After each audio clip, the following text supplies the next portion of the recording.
While Chateau Palmer was a third growth in the 1855 classification of Bordeaux, it's widely considered to be a super second Bordeaux, and in fact its prices are not much lower than those of the first growths. Palmer wines are extraordinarily elegant. They have a silky, velvety mouthfeel, and they have incredible aromatics that include some violet and white floral notes that I very much appreciate.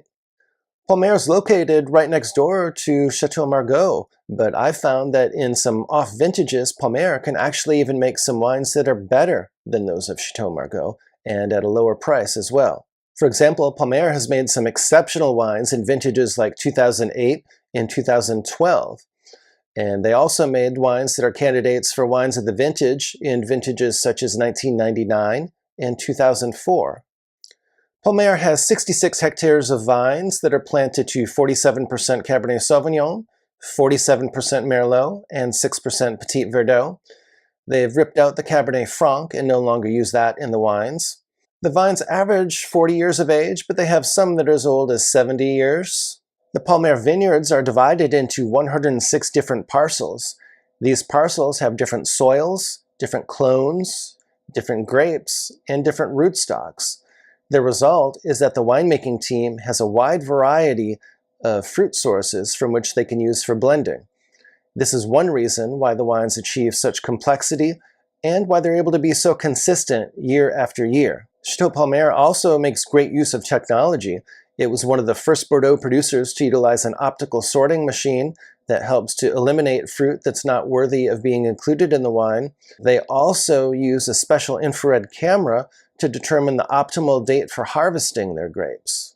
People often wonder why Chateau Palmer was not rated higher in the original 1855 classification of Bordeaux, but one reason is that its very best vineyard today was not part of the property in 1855. Palmer began farming biodynamically back in 2014, and it received its biodynamic certification in 2017. Palmer also makes a second label that's called Alter Ego that is also an impressive wine. In fact, if the 1855 classification of Bordeaux were revisited today, even Alter Ego would probably receive fourth growth status. It's that good. The Alter Ego is made from fruit that's in a vineyard that Palmer acquired in 1998. Because this fruit is used for Alter Ego, and Alter Ego is not the result of declassified Palmer fruit, this is a second label and not a second wine. In any event, Alter Ego is also an extremely enjoyable wine and one that you can purchase for substantially less than the top wine. I enjoy Palmer wines so much it's hard to even know where to begin when talking about vintages.